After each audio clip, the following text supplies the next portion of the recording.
On the 4th of December 2005, the body of a blonde 30-year-old woman was discovered on Prestwick Beach in Scotland.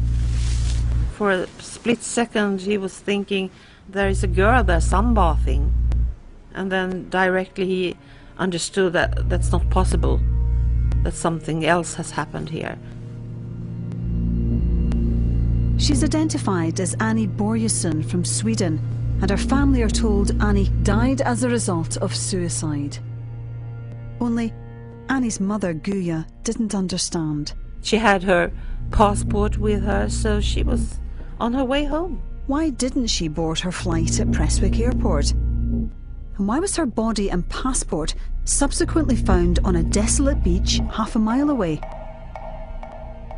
When the family went in search of answers, new elements would emerge that pointed not to suicide, but to murder, cover-up, and one of the world's most secretive security agencies. From Sky News StoryCast, what happened to Annie? Subscribe now.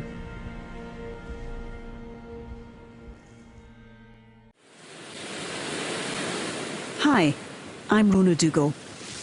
This is part 1 of What Happened to Annie, a new 6-part series from Sky News StoryCast. And it begins on Sunday, the 5th of December 2005, on Prestwick Beach in Scotland. It's coming up to 8:30 a.m. and a man and his dog are walking by the shore when something on the beach catches the man's eye. He got very shocked. It was in December. Still, for a split second he was thinking, there is a girl there sunbathing. And then directly he understood that that's not possible, that something else has happened here. When the man moves closer, he sees that the girl is lying face down on the sand. She has long blonde hair and is wearing jeans, a top and trainers. So he understood that she was dead and he called the police, and they came very quickly. The police quickly seal off the scene and remove the dead woman's body from the beach. But 2 days later, something significant happens. The Ayrshire Post, December the 7th, 2005. It's to do with this report in a local newspaper. An area of Prestwick Beach was cordoned off at the weekend after a woman's body was found washed up on the shore. A dog walker discovered the 31-year-old woman's body about 8:30 a.m. on Sunday near to Maryborough Road. A police investigation team quickly sealed off the area, but there are no suspicious circumstances surrounding her death. As the Post went to press, the dead woman's details had not been released. The dead woman is named as Annie Christina Börjesson, a Swedish national who was in fact 30, not 31 when she died. But there's something much more troubling, something wrong with this article. Down the road from the beach and up the stairs of this industrial unit by Prestwick Airport, a journalist working for the small weekly publication, the Scottish Review, is struggling to make sense of what he's reading. His words are voiced by Sky News Scotland correspondent James Matthews. The most intriguing assumption in the report was that there were no suspicious circumstances. It's an innuendo commonly used by the police to rule out foul play and suggest the probability of suicide. The journalist who wrote that was Kenneth Roy. He died in 2018. He never got to finish an investigation he started into the woman's death. But crucially, he left behind these notes, which he uploaded to the internet. Although the results of a post-mortem on Annie Börjesson weren't completed, it seemed the police had already made up their minds. This was the first of some disturbing revelations in this case. Even though it's 14 years since Annie was found dead on Prestwick Beach, earlier this year, when Sky News producer Robert Mulhern called to the Scottish Review offices where Kenneth Roy used to work, his colleagues simply refused to talk about the case. I would just be asking you to tell me what the paper No, reported. everything we have to see is there in the document. No. Yeah. No. Sorry, but no, we've made it really clear. We don't want to be recorded. It's not overly surprising that Kenneth's colleagues are unwilling to talk. After all, there are some very powerful institutions involved in this story. The police, the Swedish government, and the Scottish Crown Office. So, who was the woman found dead on Prestwick Beach in December 2005? Well, Annie Börjesson lived in Sweden all her life before she moved to Scotland in late 2004. Given all that's happened since Annie's death, her family have built up a deep mistrust of authority and the media. It's taken us 6 months to even get to this point, our first meeting. We can sit here, we can always... It's June the 26th, 2019, and we're in a restaurant in Hovda, central Sweden, with Annie's mother Guya in the evening, do you order? and Annie's best friend Maria Jansson. Despite Annie's death being reported as a suicide, she never got an inquest. Guya's attempts to overturn that decision started within days of police calling to her home in Tibro, Sweden. She was found dead at 8:23 in the morning of that Sunday, the 4th of December. And we were informed 11:30 in the evening by 3 policemen and a priest. And then, as I know from the documents, they put gloves on her hands and they cordoned off the beach. It didn't take many minutes for them to lift her up and drive her away from there. And then she ended up at Kilmarnock Hospital. Speaking via phone on Swedish radio, Guya would, years later, recall a distressing phone call just hours after hearing about Annie's death. Actually, the very first day that I spoke with the Scottish police, they told me that Annie had committed suicide. And it took me several days before I realized that they actually said that to me. But going through my notes, I can see that I actually wrote down that they said to me that Annie had committed a suicide. And that was, she was found Sunday morning, and that was Monday afternoon that they told me that. How did police arrive at this conclusion of suicide so quickly? I thought that was very strange, because how would they know? There hadn't been an autopsy at all. For Guya, everything felt wrong. Police said Annie's bag had been discovered beside her body. Inside they'd found clothes, books belonging to a library in Sweden, and most significantly, her passport. Today, Sky News producer Robert Mulhern is with Guya at her home in Sweden.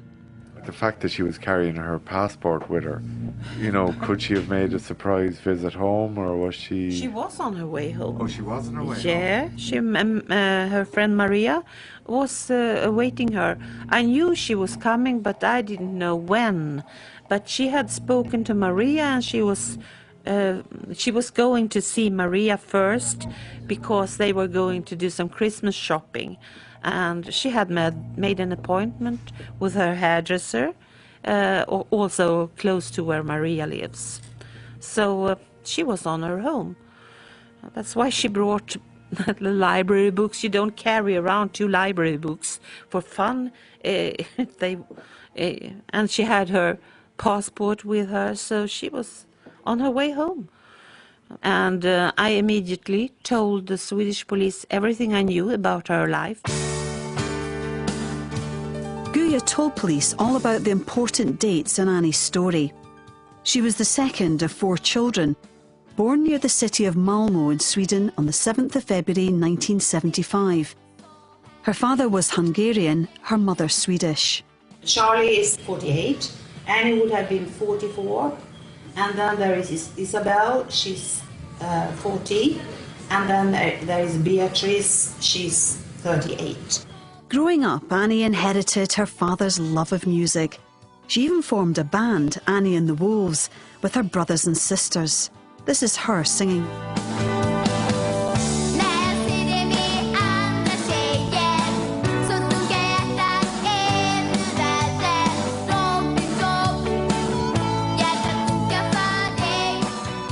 could be creative and adventurous, often at the same time.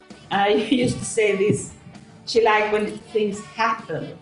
And so if it was windy, she took her roller skates on, because then she could go much faster. So that's a bit symbolic about her life. She wanted things to happen.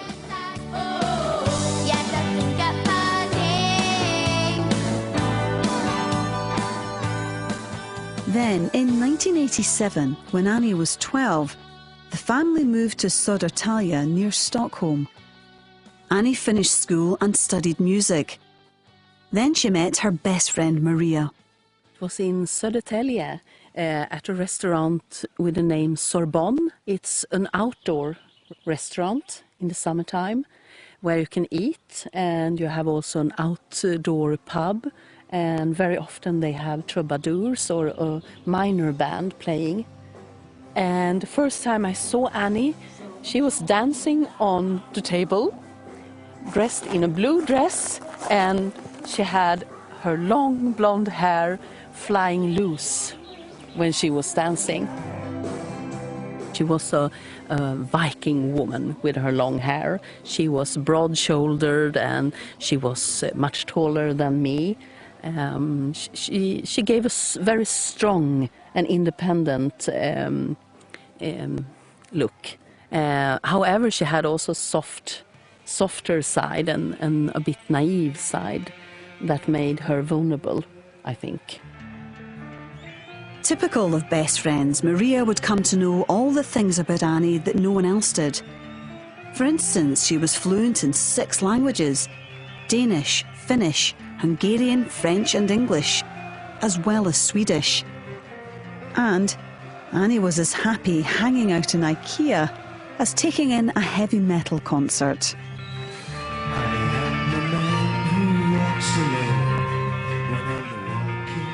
When Iron Maiden played in Stockholm, and at one occasion she didn't have any ticket. She went outside just to hear it, just to be close to them, you know. Maria also knew that Annie was an exhibitionist. She suddenly started to sing in the middle of the street one day when we were in Stockholm. So I immediately thought, this is fun, and started to sing with her. I was a bit embarrassed a couple of seconds, looking around, you know. You don't do like that. And then, oh, what the hell. So we often sang together in the middle of the street when we felt for. It was very spontaneous. After college, Annie studied hospitality and worked in a variety of jobs. But always at the weekend she sang and played bass guitar in bands with her brothers and sisters. This is the only recording we have of Annie's adult voice. Oh, come on. Stood here on stage in Stockholm beside her brother Charlie, performing this song. Her mother Guya says it best captures her daughter. Annie was just months from moving to Scotland and ultimately dying on a beach in Prestwick. An image that jars completely with who Annie was.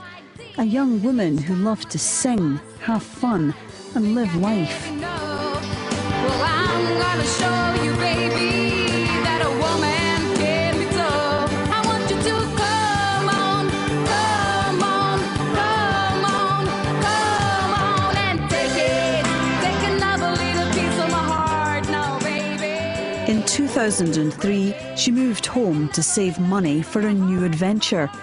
Later on, when we moved to Tibro, where we live now, Annie went with us because she had already decided to go to Scotland. Because she had been there at a very short visit for a week, and she liked it very much, and she wanted to go there. Yeah, you're out on the streets, looking good, and baby, deep down in your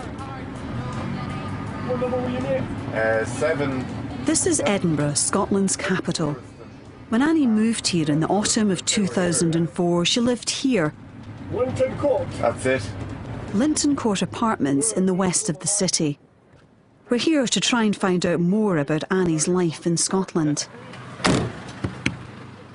Hi. Sorry, how are you? David Hay is the owner of Linton Court. So this is Muirston Road, which is basically at the end of Dalry Road, only 5 minutes from the sort of west end of Edinburgh, Haymarket area, Haymarket train station. My dad actually, he bought this building as a wreck in the 70s, late 70s, and then converted it into flats to run as service departments, basically, you know.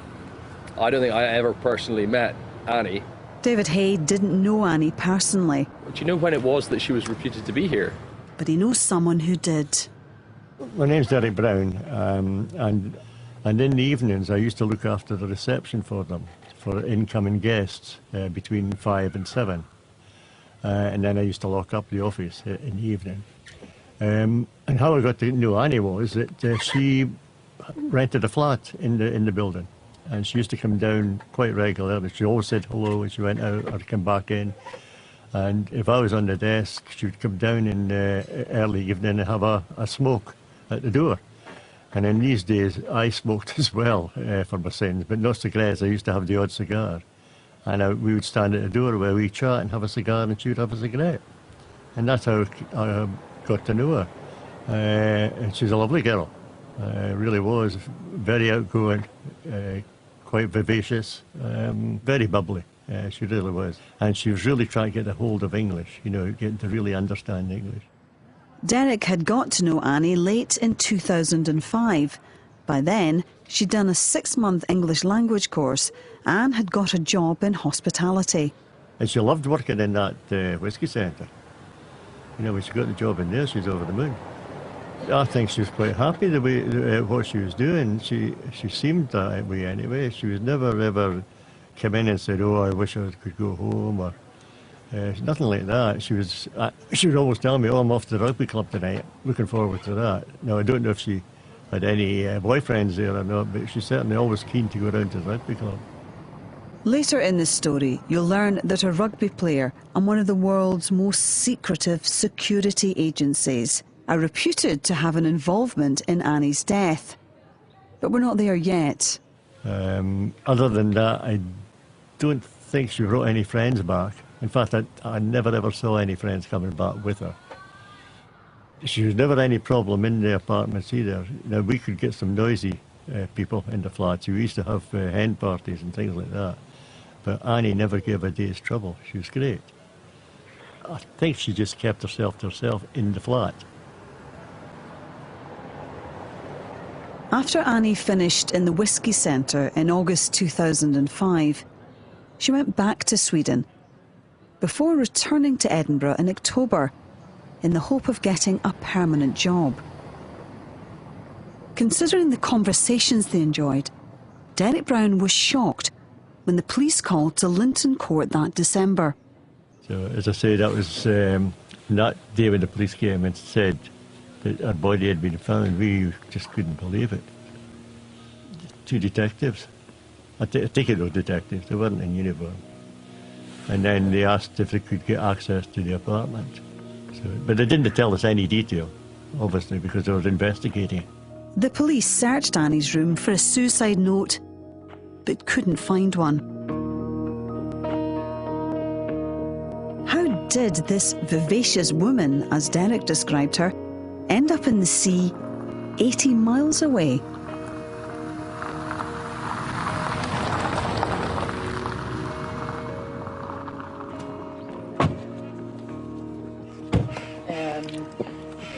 Or what we have After Annie died, her body was sent here to Danabe's funeral home in central Sweden. But remarkably, almost 14 years on, Annie's mother Guya and Maria are following a new lead. And among the first things we did after finding out about Annie's story was to call this funeral home. When undertaker Gun Danabe told us she was still disturbed by Annie's death, we arranged this meeting. The last time Annie's mother Guya stood in this room, her daughter's body had just been transported back from the UK. The first thing we did, of course, was that we came into the room and we saw Annie in the transportation coffin and saw all this makeup and that the hair was missing. Yeah, trying to understand, a drowned body does not look like this. This is the first time undertaker Gun has broken her silence about what she saw that day. Att det var någonting som var fel. Something was wrong. Maria Jansen translates. Guje had told Gun about Annie's beautiful long hair. So the first observation of the hair made Gun think the hair doesn't leave, doesn't drop from the body just because you are dead. It was your observation that hair had been pulled from Annie's scalp as well as being cut, or both? Det var inte naturligt, det som var här. Gun immediately saw that it wasn't naturally. It was removed, it was pulled off from Annie's scalp. As well as the missing hair, undertaker Gun identified heavy bruising on Annie's head and body. The undertakers in Vargarda in Sweden, they were surprised by what they found when they opened Annie's coffin. Kenneth Roy. Gun Daneby and Lennart Svensson discovered big bruises on her right arm and on her side, about the size of a palm, as well as bruising behind her right ear. And Annie's mother, Guya. And then I saw all these marks. And I immediately understood those are not the kind of marks you get after death. That's bruisings, you know. I felt that immediately. Undertaker Gun is now convinced the missing hair and bruisings is proof Annie was attacked and murdered. And it looked like there were thumb impressions around Annie's neck. Blue and black marks. And you like this, yeah. On the neck? Oh, yeah. Here. Were those markings originally recorded that Gun has mentioned No, there? Were they recorded no. on the original autopsy? No marks. Like if she had been strangled, yes. Var hon inte lite rosa här? Men jag kommer inte ihåg. Mörkt. Det har varit blåmärken, ni vet. Ja. Ja, att man trycker. She felt that somebody had pressed thumbs into, like when you strangle someone. Det är det jag mest kommer ihåg. That's what she mostly remembers. Those marks after, like after thumbs. This is what she saw, and she's willing to tell everybody if they want to know, to tell that in court as well. Like the family, undertaker Gun is haunted by the injuries she witnessed and the fact there was no inquest or fatal accident inquiry as it's known in Scotland. If Annie had indeed died as a result of suicide, then why did she travel more than 80 miles from her apartment in Edinburgh to the airport in Prestwick? And when the family went in search of answers to that question, new elements would emerge that pointed not to suicide, but to murder, cover-up, and the CIA